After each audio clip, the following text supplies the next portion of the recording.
and it's time for my March wrap-up, and what a month it's been. I read 9 books this month, which is the best month so far this year. I know it's only the 3rd one, but still. And my ratings were much better as well. So this month I read 5 books that I scored 3 stars, 3 books that I scored 4 stars, and 1 5-star read. So I'm going to talk about all of these books, but only briefly about ones that I've already mentioned in other videos. I started the month with Burial Rites by Hannah Kent. Really popular across BookTube last year, only just got round to it. I was kind of reminded about this one when people talked about The Good People, Hannah Kent's new release. I did try this one in my Try a Chapter tag video a while ago, but I didn't go for it then because there were maps and notes at the beginning that put me off a little bit. I have to say, I really enjoyed it, and you know what, I didn't look at the maps once. I didn't need to. I knew exactly where I was the whole time with this book. So a lot of people have drawn parallels with books like Alias Grace. It also was a little bit Crucible-esque to me, with the study of the characters of the young girls in a fairly kind of rigid and puritanical time. Really enjoyed the character of Agnes. There was a touch of the unreliable narrator about her. We didn't really know what her story was, but she was written all throughout as a real sort of engaging character, and you really sort of bought into her situation. I won't spoil the end, but you could see it coming, and I was really moved by this one. I thought it was a fantastic book. However, my favourite character wasn't Agnes, but Toti, the clergyman who is brought on hand to kind of coach Agnes through her final days. And as I was reading this, I was also watching a series on Netflix, and it's from a series of books actually, and it is about a young clergywoman who takes on a role dealing with paranormal activity within her, what's it called, parish. I can't think of what it's called now. If I can remember, I should try and put it on the screen. But again, it was that idea of sort of a young clergyman learning their trade, or kind of trying to guide other people while still coming to terms with things themselves. And I thought he was a really nice character in this. But yeah, highly recommended, 4-star read. Started me off good. Next book was Moondial. Now this is, well, they call it middle grade now, don't they? But it just used to be a children's book. And this was part of the project run by Alexandria, which is a different children's book every month, revisiting one that she loved in childhood. Don't think I've ever read this before. I was a voracious reader as a child, so I may well have done. And the overall tone of this did sort of remind me of lots of other 80s children's books and made me feel a bit nostalgic. Speaking of nostalgia, there was a very famous BBC children's TV series of this in 1989, and it was one of those that was always on a Wednesday at 5:10.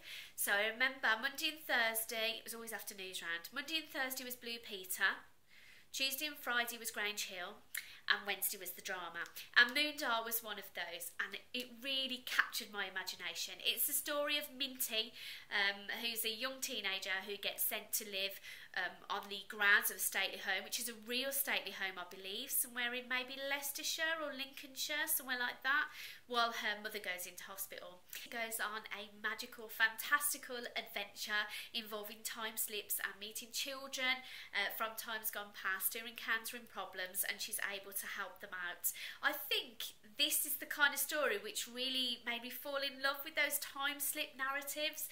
It's full of such exciting ideas that really capture a child's imagination. Unfortunately, they're also whacking great big holes in these plots, and some things that don't really make sense. I'm not sure if Helen Cresswell never really wrote the story that was in her head, or she did write it and then in editing things got lost. So there's a character here that is set up as some sort of antagonist but doesn't seem to do anything. And yeah, I think the idea of the book is better than the execution. Not sure if I'd recommend it though. 3 out of 5 stars. This one I would recommend. So this is Sebastian Barry's Days Without End, winner of the Costa Prize recently and widely talked about on BookTube, widely loved, and I loved it too. Set in the 1850s, that's probably the only thing I didn't like about it. It's set during the American Civil War, but we follow the story of Thomas McNulty and his partner as a soldier, but also his personal partner called John Cole. The lads join up as very young men, and we see their lives unfold really as they fight in the war against the Native Americans at the time, and then latterly in the American Civil War. And this is really a book about those fledgling days of America and the American dream and the search for a peaceful, happy life, but a different kind of life. So there is a heavy queer theme here. You know, Tom, like I'm his mate, Thomas and John are in a relationship, but it's incidental. It's very much part of the story, but it's not introduced as anything odd or weird. They just are. They're in love and they're together, and it's cool. But they do form an alternative family unit. They have an older person who joins them at one point, and they pretty much adopt a younger person, and it leads towards this idyllic, happy ending style, but with a twist. It reminded me a little bit bizarrely of Mice and Men, which my exposure to American literature is very limited, I admit, but this idea that people are going through very trying and hard times, but with this dream of a one-day happy ending. The writing here is fantastic, and I couldn't work out what it was that was so different at first, and I really had to study the text and kind of see what it was that was so attractive. There is not a lot of punctuation here. There's a lot of simple sentences and more complex sentences. We've got some commas, but there's not really a lot else going on, but within that it still manages to be beautiful and evocative of this changing landscape, and the imagery is wonderful. But what the prose does, I think, is seem very young. Okay, so Thomas is very young when we join him at the beginning of the story, and it is that youthful vigour and optimism which seems to get him through the things that he goes through. There are older characters who fall along the way here, and some of the real visceral, violent battle scenes would be enough to finish anyone off, but not Thomas, because he's got the love of John and he's got youth and optimism on his side. It wouldn't be too much to say that Thomas McNulty is a metaphor, I think, for the dawning of America, for this young, brave, foolhardy in a way spirit of wanting to build something better for themselves. Thomas McNulty is from Ireland, and we get flashbacks of a truly horrendous beginning, and you really kind of buy in and are vying for these characters all the way through. I loved it. 4 out of 5 stars. It only drops 1 star because I really just can't get on board with the whole cowboys and Indians thing, but I could, you know, to a degree I could even forgive it that. Please read this book. It's wonderful. The next book I read was Tracy Chevalier's debut novel, The Virgin Blue. I've read quite a few Tracy Chevaliers. I've always enjoyed them, but this was quite obviously her debut novel, I think, in that it's not altogether as successful as some of her others. I did enjoy it though. It's a dual narrative. We've got a woman in the modern day called Ella, an American who is living in France, and Isabella, who's in 16th century France. And it's kind of about the duality and the similarities between their lives. They're probably related. Tracy Chevalier's novels are always impeccably researched, and that research was evidence here.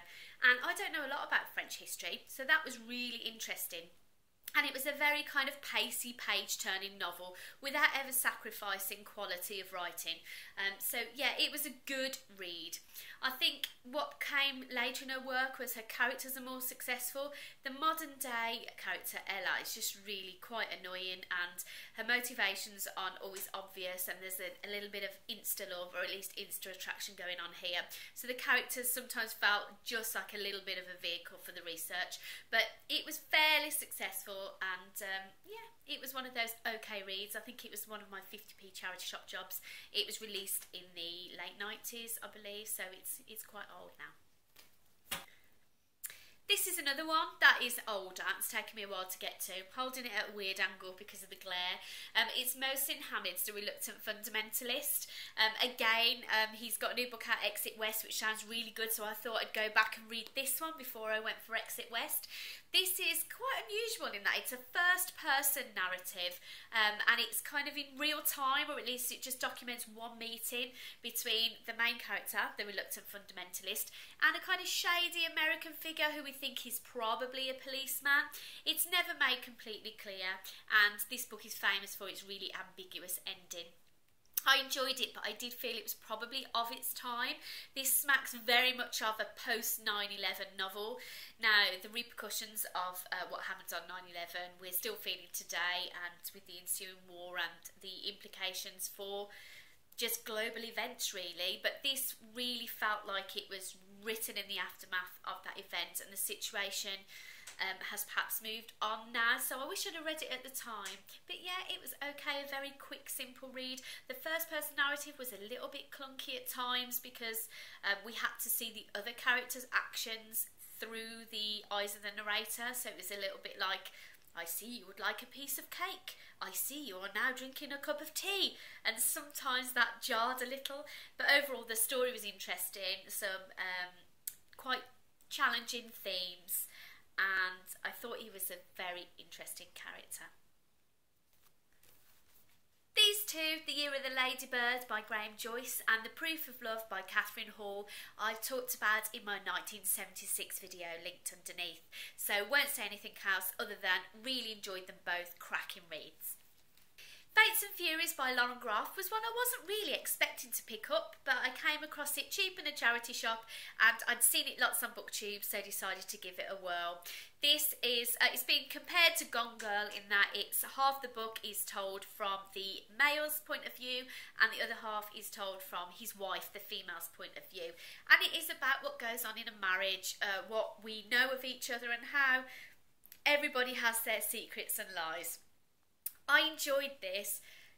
Groff is obviously a fantastic writer, but the skill here was kind of so pronounced that it tipped over into pretension at times, but it really was quite a rewarding read. Lots of people have preferred the second half where more clues are given to kind of make sense of the plot. I actually preferred the first half. I thought Otto, the male character, was less ludicrous and more interesting to read about. There's lots of echoes here of Greek tragedy and Shakespeare, and Groff is obviously incredibly educated and erudite and skillful and all that stuff, so I would recommend it, but it sometimes felt a little bit too clever for me and I gave it 3 out of 5 stars ultimately. Finally, it's The Turn Off the Power by Naomi Alderman. This was my pick for my real life book club this month, and it was my pick, genuinely. So we all like our own books to score well, but I gave this, for the purposes of my real book club, a 7 out of 10. So I suppose that's equivalent to a 3.5. It was a 3 on Goodreads. So as most people will know by now, this is a dystopian tale where women wake up one day and have physical power over men by means of being able to electrocute them. The power is awakened in young girls first, which is interesting, and they share their knowledge and ability with the older women in their communities. We see the story unfold through the eyes of 4 characters. There is a New England politician, a female. There is a young girl who adopts a messianic role in the new order of things. There's a young British girl from a troubled sort of gangland crime background, and a young male reporter from Africa. Alderman obviously had a massive pinboard of all the ideas and themes she wanted to include in this novel, and she managed it, but it was very much more about the ideas than the characters for me, which is not the way around. I prefer things. The characters are just vehicles for the narrative. This reminded me of almost like a drama you might see on Netflix that you'll probably binge watch and enjoy at the time, but was ultimately a little bit forgettable. Alderman was apparently mentored by Margaret Atwood, and I can't help but think this might have been a better book if Atwood would have written it. But within that, it is interesting, and it was a good book for a book club because it sparks so much discussion, and there is, in terms of gender politics, there is no stone left unturned. We see the influence of this decision on war, on politics, on the relationships between men and women, on sex, on crime, on everything. Even the kind of little cameo characters of newscasters, the typical anchorman situation, which is popular in America with a female and a male. We see kind of how their dynamic changes over the book every time it checks in with them for a news report, as the female newscaster becomes more powerful and the male newscaster begins to adopt a traditionally more feminised role. So well executed in terms of kind of discussion and plot points. But if you like something a little bit more character-led, it may not be for you. This has now recently been announced, I think yesterday, as part of the shortlist for the Bailey's Prize. I can't say I am pleased with that decision. In fact, I was quite surprised because in terms of writing, it didn't seem to me to be of the calibre of some of the other entrants, like the Essex Serpent didn't make it. What is all that about? So I'd be surprised if this won, but you know, good on Naomi Alderman. And if you like this sort of thing, dystopia, very plot heavy, lots going on, then you'll probably love it. But for me, it was a 3-star read. So that's it. Thank you for staying with me. I hope I've given you some things to think about there. As always, chat in the comments down below about any of those that you've read, and I look forward to seeing you next time. Thank you. Bye.